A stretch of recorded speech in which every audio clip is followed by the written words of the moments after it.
देखिए, मैं सॉल्यूशन में आप लोगों का स्वागत है।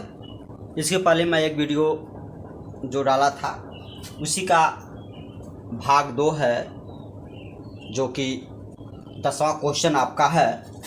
आप लोगों से मेरा एक निवेदन है, रिक्वेस्ट है कि आप लोग यदि चैनल को सब्सक्राइब न किए हों तो प्लीज़ चैनल को सब्सक्राइब कर दें। आइए हम लोग 10वां क्वेश्चन देखते हैं। भाग 2 का भाग 1 मैं पहले लगा चुका हूँ। यदि cos A बराबर 4/5 हो तो काट A का मान होगा। काट A का मान पूछ रहा है। सबसे पहले आप जो है एक त्रिभुज बना लीजिए और cos A दिया है तो यहाँ पर A के सामने वाली भुजा लंब होनी चाहिए, A B और C। तो यहाँ दिया है cos A बराबर 4/5।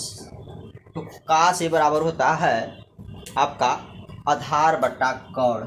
आधार बटा कर्ण, तो आधार इस मन 4 है तो 4 लिख दीजिए। कर्ण जो है 5 है तो यहाँ 5 लिख दीजिए। तो इस लंब BC का जब तक हम मान नहीं निकालेंगे तब तक हमारा काट A का मान नहीं आएगा। तो हम पहले पाइथागोरस यानी पाइथागोरस प्रमेय का प्रयोग करेंगे। प्रमेय ये होता है कर्ण का वर्ग बराबर लंब का वर्ग प्लस आधार का वर्ग। तो कर्ण आपका क्या है AC, यानी AC का वर्ग बराबर लंब आपका है BC का वर्ग प्लस आधार है AB का वर्ग। तो AC दिया हुआ 5, तो यहाँ हम 5 का वर्ग लिख देंगे। अब BC नहीं दिया है, BC ही ज्ञात करना है, प्लस AB दिया है 4 का वर्ग। तो 5 का 5 में गुणा करेंगे 25 बराबर BC का वर्ग प्लस 4 का 4 गुणा करेंगे 4 चौको 16। आपको BC का मान निकालना है तो BC का वर्ग बराबर 25 में से 16 घट जाएगा। तो BC का वर्ग बराबर आ जाएगा 9, और जब इसका वर्ग घटेगा तो ये वर्गमूल निकल जाएगा 9 का। तो BC बराबर 3। इसका मान आ गया 3। अब आपको जो भी पूछा जाएगा वो आप निकाल सकते हैं। काट A का निकालना है तो tan का होता है लंब बटा आधार, तो tan का उल्टा होता है ये आधार बटा लंब, यानी ये हो जाएगा काट A बराबर आधार बटा लंब, तो 4/3 हो जाएगा आपका 4/3। विकल्प आपका भी सही होगा 4/3। विकल्प बी पर आप लोग सही कर लीजिएगा, उस पर अलग भी देगा। तो आपका जो विकल्प 4/3 है उसी को आपको सही करना है। पहले आपका ये तीसरी भुजा निकालना जरूरी है। चलते हैं इसी तरह से क्वेश्चन नंबर 11वें पर।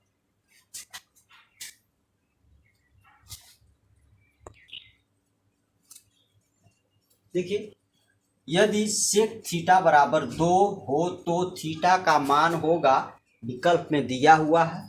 तो सेक थीटा बराबर 2, तो सेक थीटा बराबर तो 2 यानी सेक 2 किसका मान है, यहाँ आप लिखेंगे सेक 60 अंश का मान। सेक 60 अंश का मान 2 होता है। यहाँ पर आप कोष्टक में लिख दीजिए सेक 60 अंश बराबर 2 होता है। तो 2 का मान सेक 60 अंश है। तो आप सेक से सेक को काट दीजिए, सेक को, तो थीटा बराबर आपका 60 अंश हो जाएगा। थीटा का मान 60 अंश, विकल्प आपका सी सही होगा। चलते हैं क्वेश्चन नंबर तीसरे पे। क्वेश्चन नंबर 13वां सवाल 12वां होगा। तो आपका जो 12वां क्वेश्चन है, एक मीनार की चोटी का उन्नयन कोण उस मीनार के आधार से क्षैतिज तल पर 40 मीटर की दूरी पर स्थित है। बिंदु से देखने पर 45 अंश का कोण बनता है। तो मीनार की ऊंचाई क्या होगी। तो हम सबसे पहले एक त्रिभुज बनाएंगे।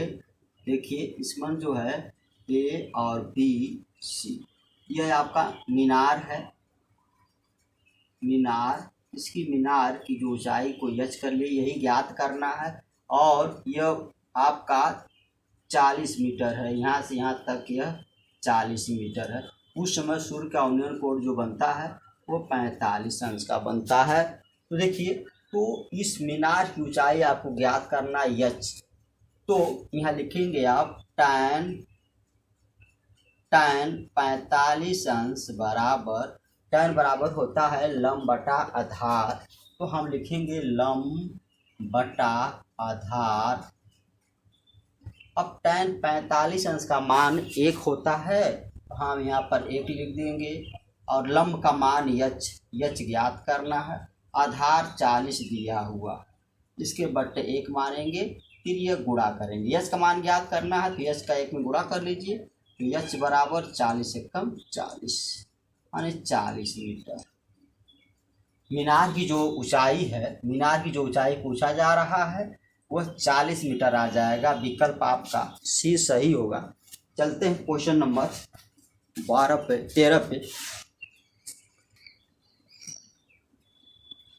देखिए, यदि मीनार की ऊंचाई एवं उसकी छाया की लंबाई समान हो तो सूर्य का उन्नयन कोण क्या होगा। यानी लंबाई, मीनार की जो लंबाई है और उसकी छाया है जो, ये बराबर है, तो ए बी सी ये मीनार हो जाएगा, मीनार और ये छाया, तो ये दोनों दूरी बराबर है। ये यक्ष अगर इसको यक्ष मानते हैं तो इसको भी यक्ष मान लीजिए, क्योंकि दोनों बराबर है, क्योंकि मीनार की जो लंबाई है उसकी छाया के बराबर है, समान है। उस समय सूर्य का उन्नयन कोण क्या बनेगा। तो आइए यहाँ लिखेंगे आप लोग tan थीटा बराबर लंब बटा आधार, तो लंब बटा आधार यानी ए बी बटा बी सी, तो tan थीटा बराबर ए बी का मान x है और बी सी का मान भी x है, इसको काट देंगे आप लोग, तो tan थीटा बराबर 1। अब tan थीटा बराबर 1 का जो मान होता है वह tan 45 अंश का मान होता है, tan 45 अंश बराबर 1 होता है। अब देखिए, tan को हम tan से काटेंगे तो थीटा बराबर हो जाएगा 45 अंश, थीटा बराबर हो जाएगा 45 अंश। तो विकल्प आपका यहाँ पर डी सही होगा, 45 अंश, विकल्प डी। इसी क्रम में आप लोग यदि चैनल को सब्सक्राइब न किए हों तो प्लीज़ चैनल को सब्सक्राइब कर दीजिए। चलते हैं, लाइक ज़रूर करिएगा आप लोग। चलते हैं क्वेश्चन नंबर 14 पर।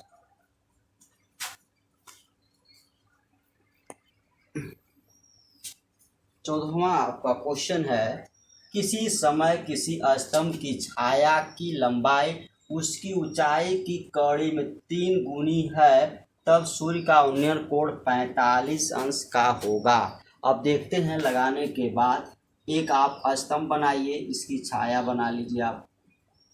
तो देखिए ए बी सी, तो यहाँ पर दिया हुआ है स्तंभ की ऊंचाई मान लीजिए h मीटर है, तो छाया इसकी हो जाएगी कड़ी में 3 गुनी, तो h कड़ी में 3, इसको h मान लीजिए, यही स्तंभ है, इसको इसकी छाया जो है वो h कड़ी में 3। तो उस समय बता रहा है सूर्य का उन्नयन कोण 45 अंश, सूर्य का उन्नयन कोण 45 अंश का होगा। देखते हैं, tan थीटा बराबर होता है लंब बटा आधार यानी ए बी बटा बी सी। तो tan 45 अंश यहाँ दिया है, तो आपको tan थीटा बराबर ए बी का मान है h और बी सी का मान है h कड़ी में 3, h से h कटेगा, तो tan थीटा बराबर 1 बटा कड़ी में 3, तो tan थीटा बराबर 1 बटा कड़ी में 3 का मान होता है tan 30 अंश। तो tan से tan को काटिए और थीटा बराबर हो जाएगा 30 अंश, जो कि यहाँ बता रहा है कि कोण 45 अंश का होगा, जो कि गलत है। 30 अंश होगा उस समय, इसलिए आप असत्य पर सही करेंगे, असत्य पर सही करेंगे। इसी क्रम में हम क्वेश्चन नंबर 15 पर चलेंगे। क्वेश्चन नंबर आपका 15 है, एक घड़ी की मिनट की सुई 8 सेंटीमीटर है, तो 5 मिनट में मिनट की सुई द्वारा बनाए गए त्रिज्यखंड का क्षेत्रफल क्या होगा। देखिए 60 मिनट में यानी 60 मिनट में मिनट की सुई द्वारा बनाएगा, पूरा एक चक्कर करेगी, तो आपका हो जाएगा 360 अंश। तो 5 मिनट में मिनट की सुई बराबर हो जाएगा आपका 360 बट्टे 60 गुणे 5, काट देंगे आप 6 गुणे 5, 6 पचे 30 अंश का वो कोण बनाएगी। तो थीटा बराबर 30, तो त्रिज्यखंड का क्षेत्रफल यानी त्रिज्यखंड का क्षेत्रफल होता है थीटा बट्टे 360 गुणे पाई आर स्क्वायर। थीटा का मान 30 अंश है बटा 360 गुणे पाई का पाई रहने दीजिए, आर दिया ही है त्रिज्या, आर स्क्वायर काटेंगे आप तो 3 कम 3, 3 दूना के 6, यानी आ जाएगा पाई आर स्क्वायर बटा 12, पाई आर स्क्वायर बटा 12 हो जाएगा। तो सेंटीमीटर स्क्वायर होगा, क्षेत्रफल है तो स्क्वायर होगा, तो विकल्प आपका बी सही होगा, पाई आर स्क्वायर बटा 12। चलते हैं क्वेश्चन नंबर 16 पे। देखिए क्वेश्चन नंबर ये है, 12 सेंटीमीटर त्रिज्या वाले एक वृत्त के त्रिज्यखंड का क्षेत्रफल होगा यदि त्रिज्यखंड का कोण 60 अंश है। तो यहाँ पर थीटा बराबर 60 अंश और आर बराबर 12 दिया हुआ है, तो त्रिज्यखंड निकाल लीजिए। त्रिज्यखंड और तो ठीक है, त्रिज्यखंड का क्षेत्रफल बराबर थीटा बट्टे 360 गुणे पाई आर स्क्वायर। तो थीटा का मान यहाँ पर 60 अंश है बटा 360 गुणे पाई और गुणे आर जो है आपका 12 गुणे 12, 2 बार लिखेंगे क्योंकि आर स्क्वायर है, काट देंगे हो जाएगा 6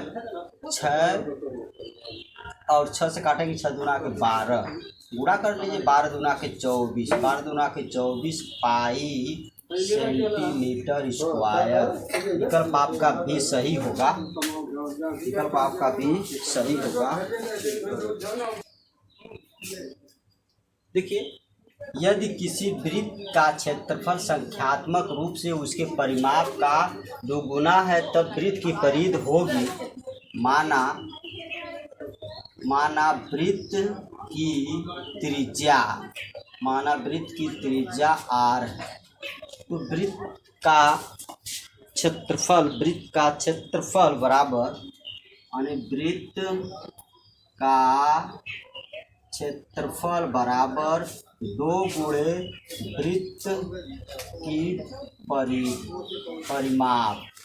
तो वृत्त का क्षेत्रफल होता है पाई आर स्क्वायर बराबर 2 गुणे वृत्त की परिधि होता है 2 पाई आर, हो जाएगा पाई आर स्क्वायर बराबर 2 दूना के 4 पाई आर। तो पाई से पाई को काट दीजिए और एक आर को एक आर से कटेगा, यहाँ 2 आर है तो आर बराबर हो जाएगा 4, आर बराबर 4 हो जाएगा। तो आर बराबर 4 आ गया, तो अब हम वृत्त की परिधि ज्ञात कर लेंगे। वृत्त की परिधि होता है 2 पाई आर, 2 गुणे पाई का मान रहने दीजिए क्योंकि यहाँ पाई दिया हुआ है, आर का मान आ गया 4, गुणा कर दीजिए 4 दूना के 8 पाई इकाई, तो 8 पाई आ जाएगा आपका आंसर सी, 8 पाई। चलते हैं इसी क्रम में 18 पे।